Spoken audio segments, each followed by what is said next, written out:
20대 예방적 미용 시술은 개인의 피부 상태와 노화 정도에 따라서 선택적으로 받는 것이 좋다. 모든 20대가 다양한 시술을 받는 것은 아니고 기본적인 피부 관리랑 건강한 생활 습관이 더 중요할 수 있다. 자, 그러면 이제 실제 어떤 시술을 고려해 볼 수 있을지 한번 알아보도록 하겠습니다. 20대에 추천하는 예방적 미용 시술은 크게 세 가지 카테고리로 나눠볼 수 있는데요. 피부 관리 시술, 표정주름 예방 시술, 그리고 피부 탄력 유지 시술 세 가지입니다. 첫 번째로 피부 관리 시술은 대표적으로 레이저 토닝이 있는데, 레이저 토닝은 피부 표면에 낮은 자극을 주어서 콜라겐 생성을 촉진을 하고 멜라닌 색소의 생성을 억제를 해서 피부의 톤을 개선을 하고 모공도 축소시키는 그런 시술이죠. 보통 2, 4주에 한 번 한다고 하는데 저희 병원은 보통 4주 간격 추천드리고 5회에서 10회 정도 받으면 효과가 나타나게 됩니다. 다음으로 스킨 부스터가 있는데요. 스킨 부스터는 피부에 수분과 영양을 직접 공급해 주는 것으로 히알루론산, 비타민, 아미노산 이런 성분들을 포함합니다. 20대에는 수분 충전과 피부결 개선에 이런 것들이 효과적이고, 이것도 4에서 6주에 한 번, 3번에서 6번 정도 받으면 좋습니다. 그리고 필링도 고려해 볼 수 있는데, 필링은 피부 표면의 각질을 제거를 하고 피부 턴오버를 촉진을 시키는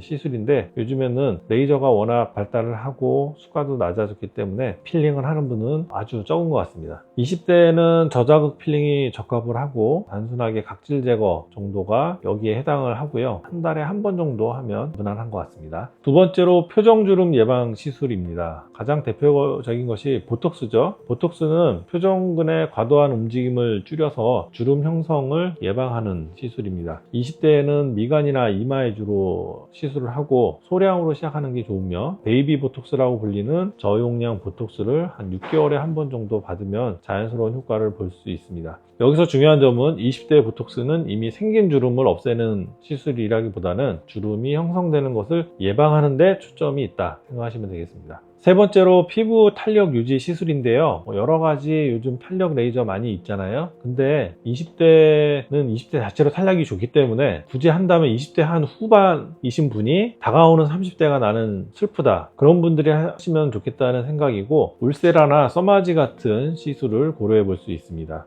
지금까지 20대 예방적 미용 시술에 대해서 말씀을 드렸는데요. 간단히 정리하고 결론을 말씀을 드리겠습니다. 20대 예방적 미용 시술은 개인의 피부 상태와 노화 정도에 따라서 선택적으로 받는 것이 좋다. 모든 20대가 다양한 시술을 받는 것은 아니고 기본적인 피부 관리랑 건강한 생활 습관이 더 중요할 수 있다. 추천하는 시술로는 간단한 레이저 토닝, 그 다음에 스킨 부스터, 표정주름 예방을 위한 저용량 보톡스, 그리고 20대 후반이신 분들은 다가오는 30대를 위해서 초음파 탄력 시술이나 고주파 탄력 시술 이런 것들을 고려해 볼 수도 있다. 이 정도로 생각을 하시는 게 좋겠고, 시술을 고민을 할 때는 과도한 시술 지향, 공장식으로 오시는 분들에게 무조건 시술하는 그런 게 아니고, 본인에게 정말 그 시술이 맞는지 잘 설명해 줄 수 있는 병원의 선택, 철저한 사후 관리, 현실적인 기대치를 갖다가 잘 얘기를 해주는 그런 병원을 잘 찾으시는 게 되게 중요한 것 같습니다. 20대는 사실 자외선 차단만 잘 하고 매일 제품을 잘 활용을 해서 얼굴을 관리만 해도 20대 피부는 충분히 아름답게 유지될 수 있다고 생각이 됩니다. 여기에 더해서 추가적인 관리를 원하시는 분은 좋은 선생님을 찾아서 본인에게 맞는 최소한의 시술을 추천을 받고 거기에 맞춰서 치료를 하는 게 좋지 않을까, 이런 생각이 듭니다. 인생에서 가장 활기차고 아름다운 20대, 너무 미용 시술에 집착하지 마시고 본연의 자연스러운 아름다움을 잘 가꾸고 건강한 생활 습관으로 그 아름다움을 유지하는 데 초점을 맞추시기를 이 영상을 통해서 부탁을 드리도록 하겠습니다. 저는 다음에 또 유익한 내용으로 찾아뵙도록 할게요. 경청해 주셔서 감사합니다.